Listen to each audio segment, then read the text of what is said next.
Dr. Beck, tell us a little bit about the connection of physical therapist and yet you're doing these nerve testings.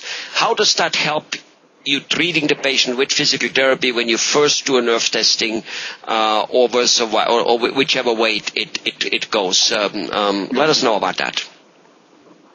Well, the two work very closely together. You know, the key from my standpoint is to know exactly what you're treating. If you don't know what you're treating, you always end up with the wrong treatments.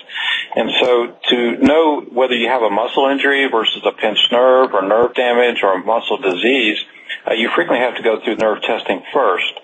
For example, let's get back to the tennis elbow we were talking about. This is pain in your elbow when you grip or play tennis or golf. This can also be caused by a pinched nerve in your neck. You can get pain in the exact same location. So if you don't do the nerve testing, you don't know if it's from tennis elbow or if it's from a pinched nerve in your neck. If it's a pinched nerve in your neck, physical therapy is not going to help you at all, and you're going to waste a lot of time and energy on it when you need to be doing a completely different type of program. So that's a very classic example of what you can have two problems that seem to be very obvious, but until you do the nerve testing, you really don't know what you got on your hands. I see. So, well, I can think with it from a, from a mechanical, level, from a mechanical engineer, but more so even from an electrical type of level. And for instance, these days, you can't bring a car to a car mechanics without him hooking it up. And funny enough, they see which nerve was pinched. They see, where there is something which puts a strain on the car which shouldn't be there.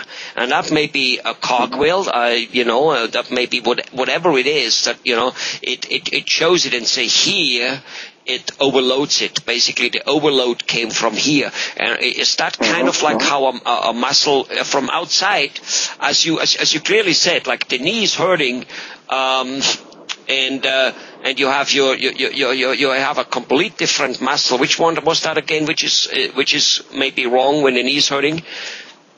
The thigh muscle. The thigh muscle. So you have the thigh muscle not working. Who would think that the thigh muscle not working well or being weak has to do with your kneecap hurting? And when you sit in the car and drive a little longer and you kind of whatever.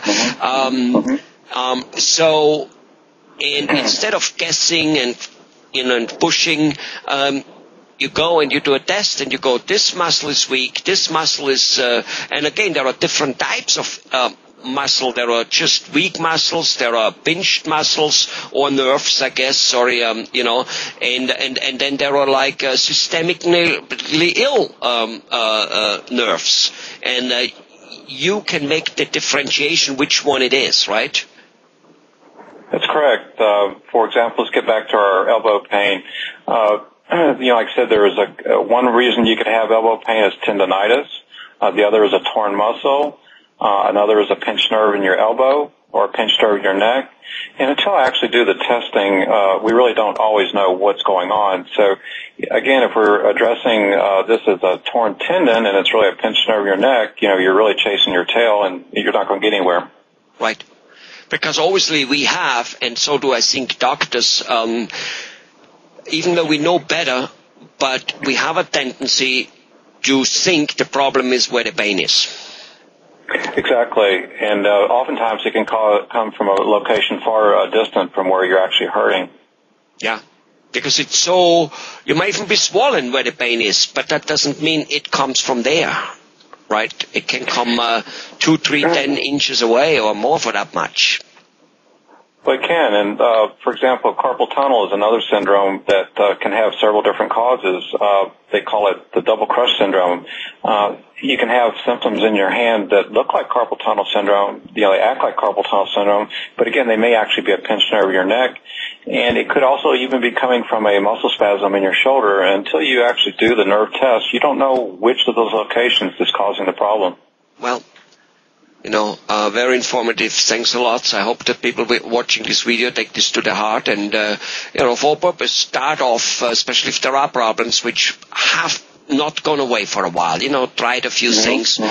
Get a nerve test. with, a person like you who can do it, and who then on top of it afterwards has ways on improving that nerve, which may be physical therapy and, maybe even all the way up to surgery, but at least you know where you're cutting and why, and you know it, and you know that it won't go away without a certain treatment. Thanks a lot, Dr. Beck.